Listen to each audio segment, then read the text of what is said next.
Hello there, I'm Nastasia Tay, and this is Counting the Cost on Al Jazeera, your look at the world of business and economics. This week, energy prices are soaring and the US wants Saudi Arabia to pump more oil. So could President Joe Biden's re-engagement with the kingdom help ease record high prices? Also this week in Japan, Prime Minister Fumio Kishida wins a new mandate, but will he carry on Shinzo Abe's economic legacy, or is a financial policy change on the cards? And in Argentina, anger grows over sky-high inflation. Can the government rein in soaring prices? And has the IMF played a role in the country's economic woes? Well, from Israel to the occupied West Bank and then finally Saudi Arabia, Joe Biden's first visit to the Middle East as president comes at a critical time for him, when his approval rating is at less than 40% ahead of the midterm elections. The war in Ukraine has set off a global energy crisis, and Biden wants the kingdom to pump more oil in order to bring down prices for Americans feeling the pinch at the pump. While relations between the traditional allies reached a historic low after the murder of Saudi journalist Jamal Khashoggi in 2018. Biden's visit to Riyadh aims to reset these ties and convince OPEC nations to increase oil production. Other issues on the agenda also include security and relations with Israel. Well, gas prices in the US hit $5 a gallon last month, and global oil prices have dropped slightly, just below $100 a barrel. That's largely because world production and refining output are struggling to keep pace with a rebound in demand. And supply is disrupted as a result of sanctions imposed on Russia over the war in Ukraine. The OPEC Plus alliance of oil-producing countries, which includes Russia, has agreed to speed up its output increase in July and August, adding 648,000 barrels a day. But there are production shortfalls in many member states. Saudi Arabia and the UAE are the only members who have significant volumes of spare capacity. They're estimated to have a buffer of about 3 million barrels a day together. That's around 3% of global oil output and almost equivalent to the amount that Russian oil could be kept off the market at year-end. Well, to discuss all of that, I'm joined from London by Ahmed Mehdi. Now, Ahmed is a visiting fellow at the Oxford Institute for Energy Studies. Thanks so much for joining us, Ahmed. I know there's been plenty of speculation about potential increases in oil production in the coming months.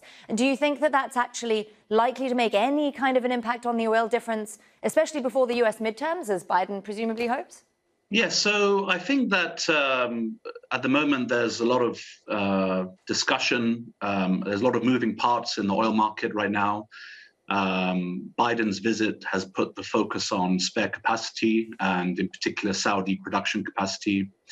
I think that it's important to say from the forefront that spare capacity has already been falling in any case over the last few months, and OPEC Plus have added more to the market, so the wedge of available spare capacity actually is going to drop anyway, and that's being priced in by the market, where we really reach about 2.3 million barrels a day of spare capacity by August. As OPEC Plus continue with their increases. So as I said, that's already being priced in. I think the other point to remember, actually, there's a lot of uncertainty on both the demand and the supply side. On the demand side, the difference in OPEC's own forecast of oil demand growth this year actually is different by about 2 million barrels a day to most other consensus forecasts, taking into account demand side risks. But I think really the big issue is related to what the supply side uncertainty in a world where spare capacity begins to thin. And you have ongoing policy discussions with regards to sanctions on Russian oil, with proposals around a price cap. And really that kind of highlights the confusion that exists at the moment in terms of what the next steps. So we're at a sort of turning point, and even in terms of Russian supply losses, what the estimates are also very wide. You talked about uncertainty around supply. Just looking at the numbers, I believe Saudi Arabia's total capacity stands at about 12 million barrels per day. How long can it sustain pumping oil like that, and what does it take to produce such huge amounts? Saudi really, its OPEC plus quota for August is going to be 11 million barrels a day. they've only really produced that amount briefly towards the end of 2018, and we've seen them reach 12 million, I think, just for 1 month in 2020 during the height of the price war of Russia.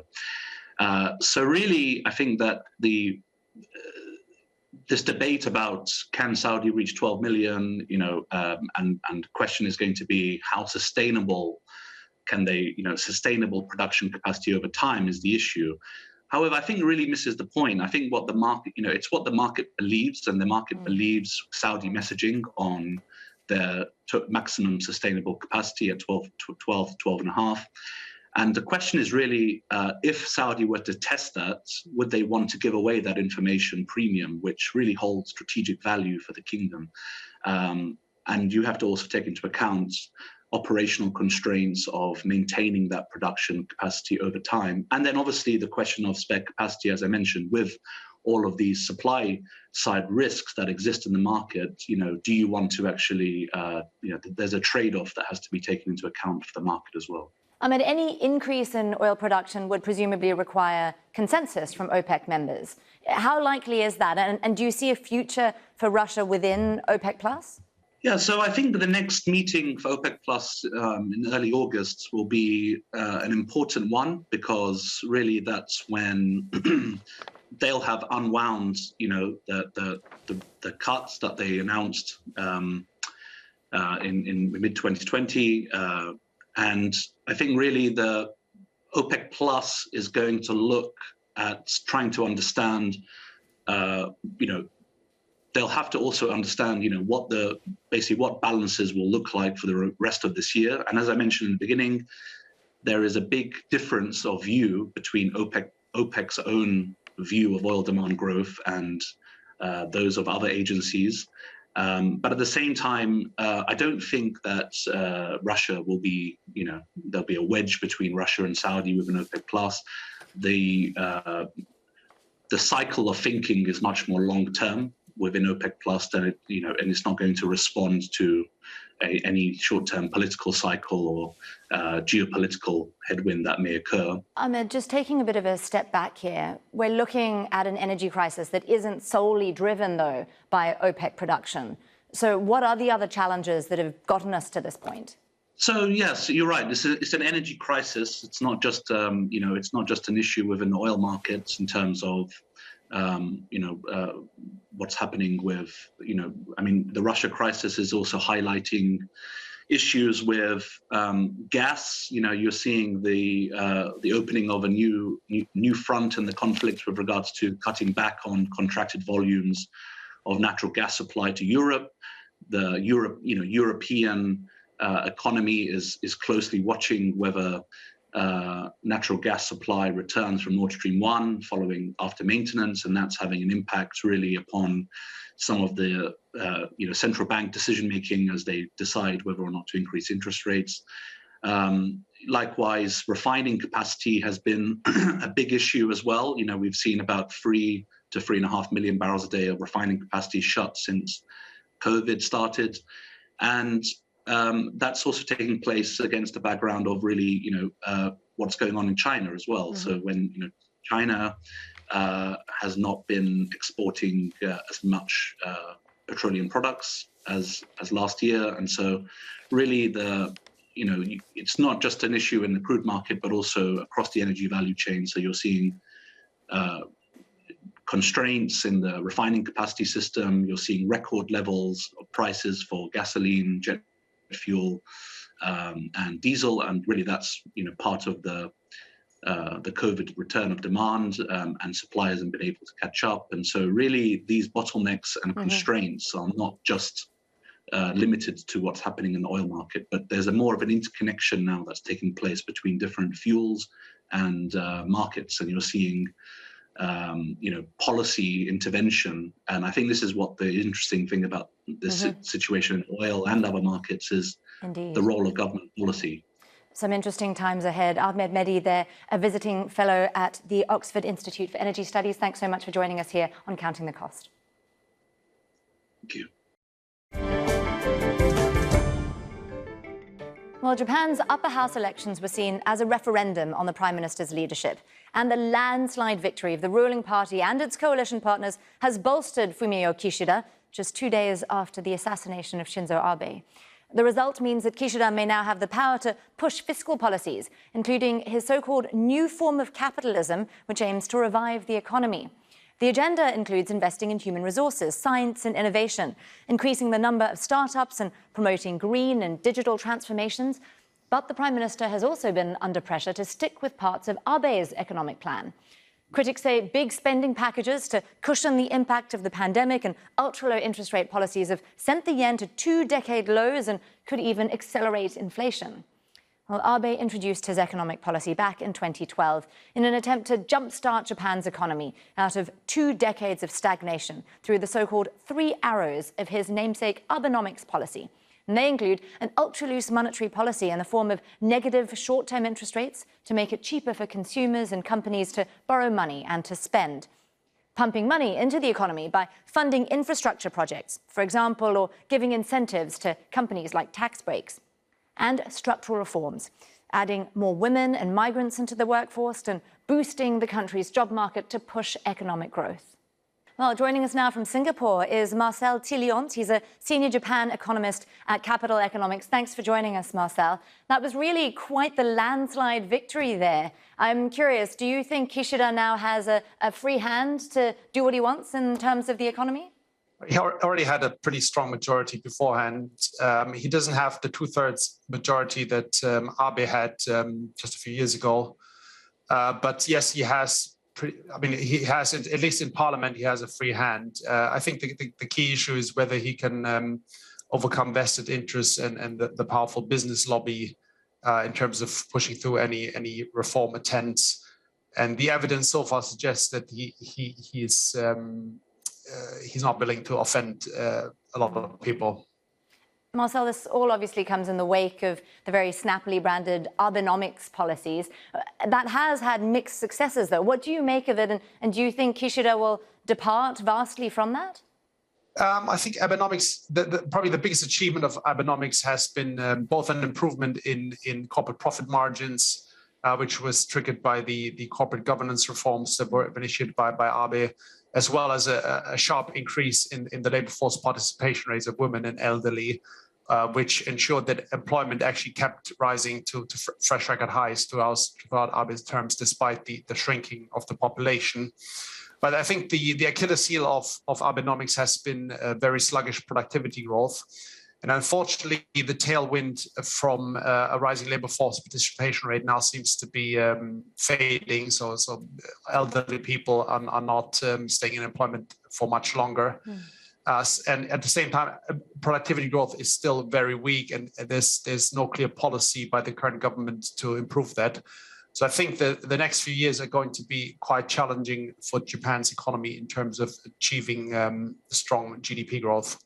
Well, much of Abenomics, especially when you start talking about the participation in the workforce, was also about addressing inequality. I understand there is this talk of some sort of new capitalism under Kishida. Do you think that addressing inequality will still be a priority for him?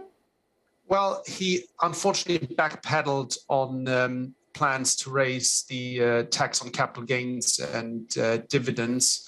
So it suggests that his initial focus has already been watered down. He has suggested lifting the minimum wage quite aggressively, but that was something that started under Prime Minister Abe already. So it's not a shift in policy. So overall, I would think he's pretty much sticking to the status quo. There's no major shift in policy on the agenda at the moment. Well, we are also looking at a very different Japanese economy now, given everything that's happened with the pandemic. Given the rising inflation that we're seeing, and the yen is now, at a 20-year low, do you think inflation is still going to be the focus that it is for Kishida, that it was for Abe? Unfortunately, deflation is still a threat. I mean, we are currently seeing pretty rapid price gains, but it's worth noting that the yen has depreciated at the most rapid pace since the since the Asian financial crisis, and obviously the massive supply shortages out there. And even then, we're just going to get inflation just above the Bank of Japan's 2% target. And with energy inflation already starting to slow, it will fall back below the 2% target next year. So while deflation is probably no longer a major threat, I think the Bank of Japan's 2% inflation target will remain out of reach for the foreseeable future. Well, speaking of different challenges, Japan also has huge public debt. In fact, the highest public debt to GDP ratio in the industrialized world. How do you see Kishida's approach to that? I think the strong inflation that we're seeing at the moment is providing a bit of a tailwind to the public finances by boosting tax revenue. So we had the Ministry of Financing reporting just last week that tax revenue in the previous year surged by 10% to a fresh record high.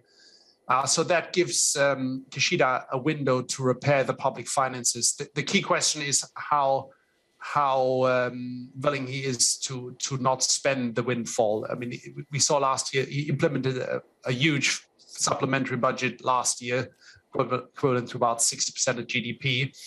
He already announced another admittedly small supplementary budget at the very start of the current fiscal year.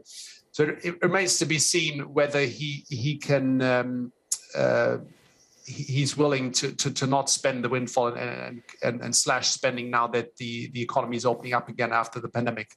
Interesting times indeed. Marcel Tillions, the senior Japan economist at Capital Economics. Thanks again for sharing your thoughts with us here on Al Jazeera. Thank you. Well, while rising inflation didn't seem to discourage Japanese voters from supporting the ruling party, the rising cost of living is challenging Argentina's government. Thousands of Argentinians marched in the capital last week, urging the government to resign while rejecting IMF loans, which come with tough conditions. May inflation exceeded 60%, and the value of the peso has fallen after the country swore in a new economy minister. Teresa Boy reports now from Buenos Aires. It's one of the most challenging jobs in the country, managing Argentina's economy in times of trouble. Silvina Batakis was sworn in as economy minister by President Alberto Fernández. Sí, juro. Promising to jumpstart Argentina's economy. We are convinced Argentina's direction has to do with our fiscal management, following the president's economic program, and, of course, boosting Argentina's exports and revaluating our currency, which is achieved with more reserves. But doing so won't be easy. Batakis is replacing Martín Guzmán. He was in charge of the tough negotiations of over $40 billion with the International Monetary Fund. Even though the negotiations proved successful, Guzmán was constantly attacked by the powerful former president and now vice president, Cristina Fernández de Kirchner, who did not agree with the handling of the economy. Argentina is struggling with very high inflation, around 5% a month, high poverty, and exchange rate controls that have a huge impact in the economy. A change in the Ministry of Economy generates lots of uncertainty in a country like Argentina, and that uncertainty increases the price of the US dollar on the streets, and that, in most cases, means more inflation. Argentines are used to living in crisis. They have survived one every other decade. People on the streets are watching the latest developments very carefully. Obviously, there is a lot of uncertainty. We don't know which direction we are going, right or left, whichever. But what Argentines need is a direction, and sadly, we don't have one. Tensions have been running high between President Alberto Fernández and Cristina Kirchner for months. Batakis' appointment is seen as a win for the far left-leaning faction in government who are close to the vice president and critical of the agreement with the IMF. Populism needs money to calm the people down, and there is no money. They have no money to give away, and whatever they will give, they will have to print. And that will increase inflation even more. We have a huge problem. I don't see a way to make it work. Batakis has a difficult task ahead.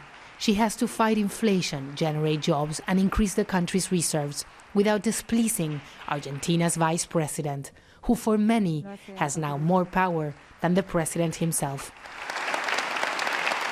Teresa Bo, Al Jazeera, Buenos Aires. Well, joining us now on Skype from Andalusia in Spain is Jimena Blanco. She is the Research Director and Head of America's Risk Insights at Verisk Maplecroft. Thanks so much for your time today, Jimena. We're looking at obviously skyrocketing inflation in Argentina, something expected to hit, 80% this year? Obviously, we're seeing inflation become a problem in many different parts of the world, but why specifically are we seeing such a huge rise in Argentina? Well, I mean, one of the big problems of Argentina is that it's been struggling with inflation now for several years, right? And this is accelerating quite quickly on the back of two things. The number one is domestic policy, right? A very expansionary monetary policy. If we just look at the last month, between mid-June and early July, the central bank added the equivalent to 1.4% of GDP in money being printed, right? So this is a huge problem for the country. And of course, we have now the second added issue, which is Russia's invasion of Ukraine and the impact it's had on fuel and also on fertilizers, which obviously Argentina being a huge agricultural powerhouse is also impacted by.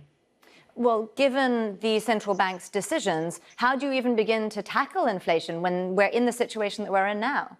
One of Argentina's main economic problems is a political one, actually. There isn't the political will to tackle the problems. The central bank is not independent, and the executive is embroiled in a power struggle within the ruling coalition. So, you know, part of the problem, the policy problem, is that there are no policies, and that the policies that have been announced and repeated this week are not convincing markets that Argentina is capable to get its economy back in order. So really the question is, you know, how much worse can the country get before there is the need for some shock measures? Because unfortunately, you know, Argentina is heading for another Argentina-style crisis. Well, you talk about this political power struggle. Is there then the space for the new economy minister to do what needs to be done at all? Or is there not the autonomy for her to operate in that way? Well, I don't think it's even an issue of autonomy, because I don't think the previous economy minister had the autonomy either.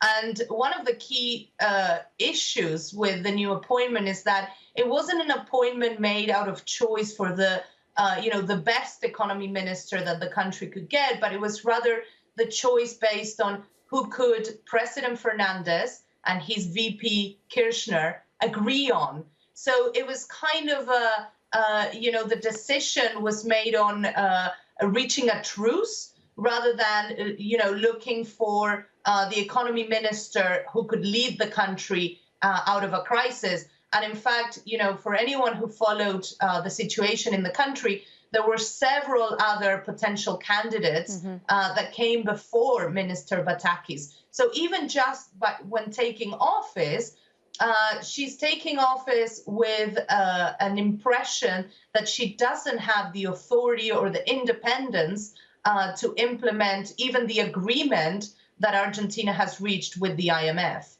Well, I want to turn to the IMF because there's obviously a huge disagreement on how that relationship should be approached, even within the ruling coalition. So what do you make of that going forward? What should we be looking for? Well, I mean, this will be the clear bone of contention between President Fernandez and VP Kirchner. You know, as I mentioned earlier, I don't think that Argentina's problem is solely economic, but it's a political one. And the IMF will be a very useful scapegoat in any crisis that comes next. And, you know, the agreement with the IMF itself, the country is already, you know, failing to deliver on it, you know, bringing down the fiscal deficit to 2.5% of GDP this year. Now, you know, it's the stuff of pipe dreams. And the reality is that, you know, the IMF has limited room for maneuver. Because Argentina's problem is the IMF's problem, and the IMF doesn't want to get burnt once again in the region, let alone with Argentina. But if the government in Buenos Aires is unable to resolve its internal problems, then of course the IMF is a great candidate to become the culprit of Argentina's next problems. Jimena Blanco there from Verisk Maplecroft. Thanks so much for sharing your expertise with us on Al Jazeera. Thank you. Well, that's our show for this week. Do get in touch with us by tweeting me at Nastasia Tay, and do use the hashtag AJCTC when you do. Or drop us an email. countingthecost@aljazeera.net is our address. There's also more for you online at aljazeera.com/CTC. That'll take you straight to our page, which has individual reports, links, and entire episodes for you to catch up on. Well, that's it for this edition of Counting the Cost. I'm Nastasia Tay. From the whole team here in Doha, thanks for joining us. The news on Al Jazeera is next.